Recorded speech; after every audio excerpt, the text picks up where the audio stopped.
तो आज हम लोग डिस्कस करेंगे HCV को, है ना। मैंने क्वेश्चन एक दो क्वेश्चन असाइनमेंट में दिए हुए थे, उन्हें डिस्कस कर लेते हैं। Question number 42।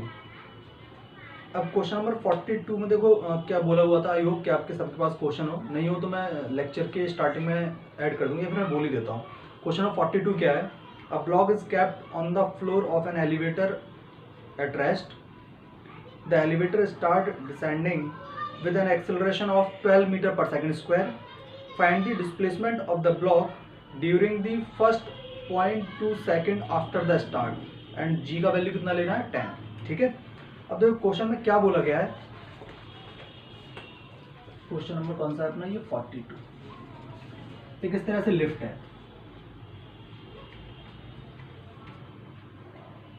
और इस लिफ्ट में एक ब्लॉक रखा हुआ है जिसका मास कुछ है m मान लेते हैं अभी, और ये लिफ्ट डाउनवर्ड डायरेक्शन मूव कर रही है 12 मीटर पर सेकंड स्क्वायर के एक्सेलरेशन से। ठीक है। और जब ये 12 मीटर पर सेकंड स्क्वायर के एक्सेलरेशन से ये वाली लिफ्ट नीचे आएगी तो क्या इस ब्लॉक को अगर हम देखेंगे तो इस ब्लॉक पर जो सूडो फोर्स लगेगा, अगर हम लिफ्ट के फ्रेम में देखेंगे जाकर, तो लिफ्ट के फ्रेम में इस स्मॉल m लिफ्ट में आप जाके बैठ गए तो आपके लिए लिफ्ट किस कंडीशन में आ गई? रेस्ट कंडीशन में। आपके लिए तो नहीं लगेगा लिफ्ट मूव कर रही, बट आप जब न्यूटन की इक्वेशन लगाओगे तो लिफ्ट का फ्री बॉडी डायग्राम क्या बनाओगे? आप लिफ्ट का फ्री बॉडी डायग्राम बनाओगे,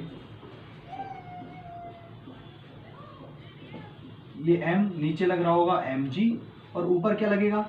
ma। अब एक बात समझो, ma कितना होगा? Mass into acceleration. एक्सेलरेशन कितना है? 12। और mg का वैल्यू कितना होगा? m into 10। कौन सी वैल्यू ज्यादा होगी? क्या ma will be greater than mg? हम यहाँ पर बोल सकते हैं ma will be greater than mg। और अगर ऐसा होगा तो इस पर्टिकुलर केस में नॉर्मल का वैल्यू 0 हो जाएगा। क्यों 0 हो जाएगा? तो जो एक बॉडी पर नॉर्मल कब आता है? जब एक बॉडी दूसरे बॉडी को टच करती है। जैसे मैं इस फ्लोर पे खड़ा हुआ हूँ, तभी तो मेरे ऊपर मैं नीचे वेट लगा रहा हूँ mg और मेरे ऊपर नॉर्मल कहाँ लग रहा है? ऊपर की तरफ। पर सोचो अगर मैं एक स्ट्रिंग लेके कंप्लीटली उस स्ट्रिंग्स को पकड़ के हवा में लटक जाऊं और नीचे वेइंग मशीन रखी रहे, तो क्या वेइंग मशीन रीडिंग दिखाएगी? क्या नहीं। वेइंग मशीन रीडिंग तब दिखाएगी जब आप अपना पूरा वेट या कुछ पार्ट उस वेइंग मशीन के प्लेटफॉर्म पे एक्सर्ट करोगे। बट सोचो इस ब्लॉक पर ऊपर की साइड फोर्स कितना लगेगा? ma, और नीचे कितना लगेगा? mg। But ma is greater than mg, मतलब ऊपर का फोर्स ज्यादा हो जाएगा और नीचे का फोर्स कम है। इन शॉर्ट ये ब्लॉक इस प्लेटफॉर्म के साथ, लिफ्ट के प्लेटफॉर्म के साथ अपना कांटेक्ट छोड़ देगा, और अगर कांटेक्ट छोड़ देगा तो नॉर्मल का वैल्यू क्या हो जाएगा? 0। अब लिफ्ट जैसे ही ये लिफ्ट का प्लेटफॉर्म था, ये समझो लिफ्ट का प्लेटफॉर्म था, ये ब्लॉक यहाँ रखा हुआ, इस प्लेटफॉर्म और इस ब्लॉक के बीच में कांटेक्ट खत्म हो गया। जैसे ही खत्म हो गया तो इस ब्लॉक पे सूडो फोर्स लगना बंद हो गया। ध्यान से, बहुत बढ़िया क्वेश्चन है कॉन्सेप्चुअली। जब ये इसके साथ टच कर रहा था तो इस पे ऊपर क्या लग रहा था? Pseudo force. सूडो फोर्स कितना? ma। नीचे क्या लग रहा था? mg। But ma is greater than mg, तो इस ब्लॉक का इस प्लेटफॉर्म से कांटेक्ट छूट गया। बट जैसे कांटेक्ट छूटा तो क्या इस पर सूडो फोर्स लगना बंद हो जाएगा? बिल्कुल, क्योंकि इस पर अब कोई कांटेक्ट नहीं है। तो इस ब्लॉक का मोशन कैसा होगा? Free fall motion. अब सोचो लिफ्ट कितने एक्सेलरेशन से जा रही है? 12। और ब्लॉक कितने एक्सेलरेशन से जा रहा है? g के एक्सेलरेशन।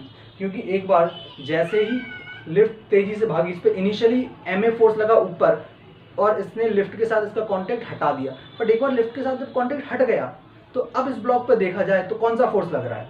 कोई भी नहीं। उस पर सिर्फ फोर्स लगेगा mg। सूडो फोर्स तो तब लगेगा जब वो उसके साथ कांटेक्ट में था।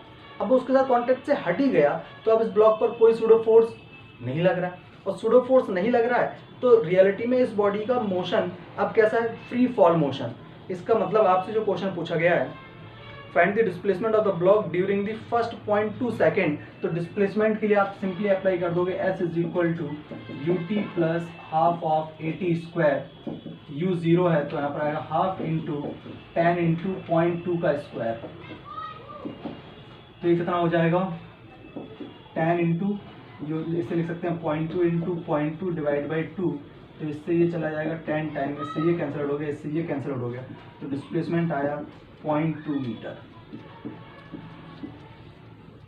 आप आंसर देखो क्वेश्चन नंबर 42, तो आपको 0.2 मीटर या फिर 20 सेंटीमीटर, इसको हम क्या बोल सकते हैं? और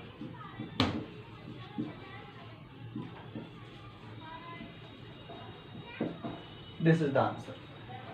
ठीक है, तो अच्छा क्वेश्चन है, कॉन्सेप्चुअल क्वेश्चन है, इसलिए इस पर स्टार मार्क कर लो आप। ठीक है, चलो आगे बढ़ते हैं। क्वेश्चन नंबर 42 के बाद आप क्वेश्चन नंबर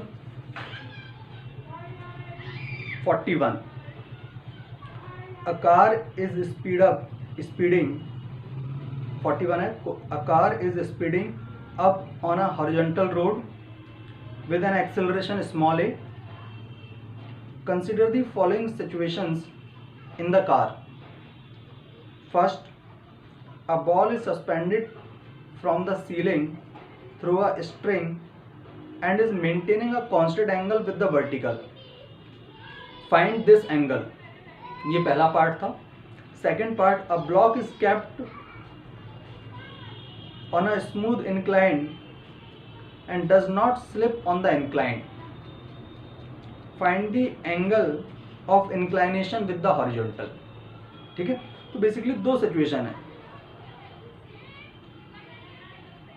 कार में, दो सिचुएशन आपको इमेजिन करनी है। तो एक मैं कराता हूँ, एक आप खुद से करेंगे।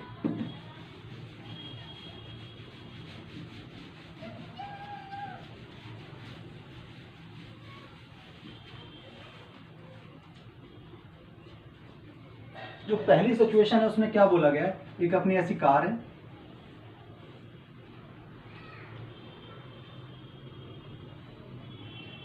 एक व्हील ज्यादा बड़ा हो गया यार,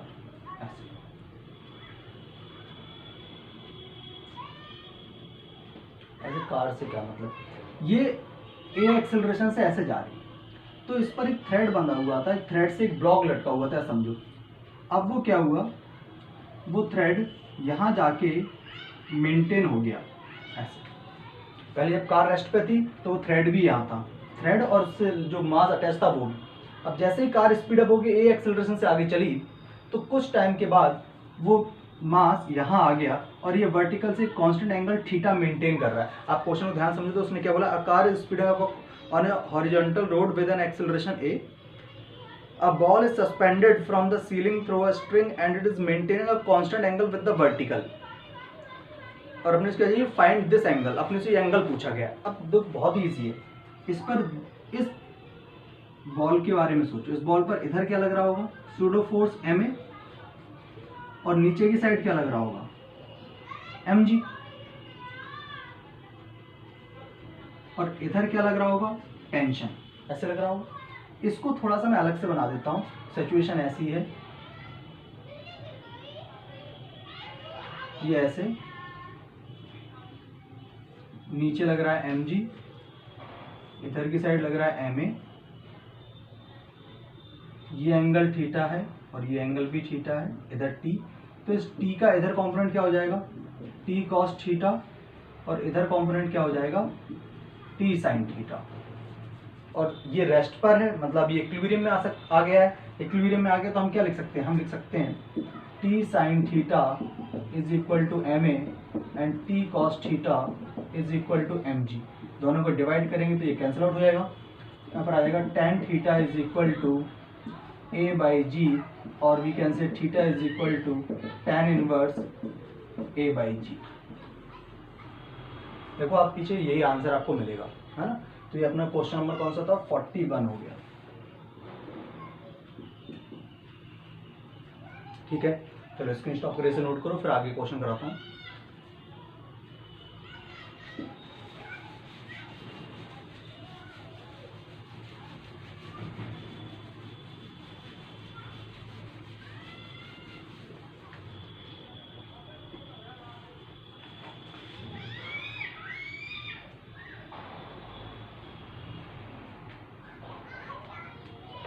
इसके बाद क्वेश्चन नंबर 33, और इस पे स्टार मार्क कर लो, अच्छा क्वेश्चन है ये। Find the mass m of the hanging block in figure which will prevent the smaller block from slipping over the triangular block. All the surfaces are frictionless and the string and pulley are light. Light मतलब massless. मैं एक बार question और repeat कर देता हूँ। Find the mass capital M of the hanging block which will prevent the smaller block from slipping over the triangular block. All the surface are frictionless and spring and pulley are light. अब diagram क्या है उससे मैं आपको समझाता हूँ। आपसे क्या बोला गया, एक ये ट्रायंगुलर ब्लॉक ऐसे रखा हुआ है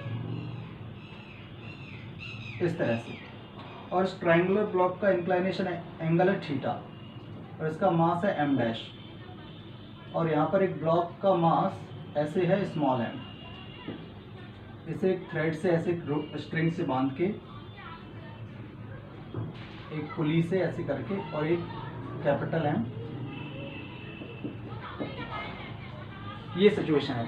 तो आपसे बोला गया है कि आपको इसका वैल्यू पता करना है अगर ये स्मॉलर ब्लॉक इस ट्रायंगुलर ब्लॉक पर स्लिप ना करे, है ना। ऐसा क्वेश्चन पहले भी किया था जब ये नहीं था, उसमें ये वाला पार्ट, ये ब्लॉक स्ट्रिंग ये नहीं थी, सिर्फ बोला गया था एक ब्लॉक ट्रायंगुलर ब्लॉक है, उसके ऊपर एक और ब्लॉक रखा हुआ है, तो उसका आंसर आता है a is equal to g tan theta. अगर हम इसे जी टेन थीटा से चलाते थे तो ये ब्लॉक इसके साथ मूव करता था, और वी कैन से कि ये ब्लॉक और ये ब्लॉक देखा जाए तो इनके बीच में कोई भी सेपरेशन नहीं होगा, ये साथ साथ मूव करेंगे, ये पढ़ा था हमने।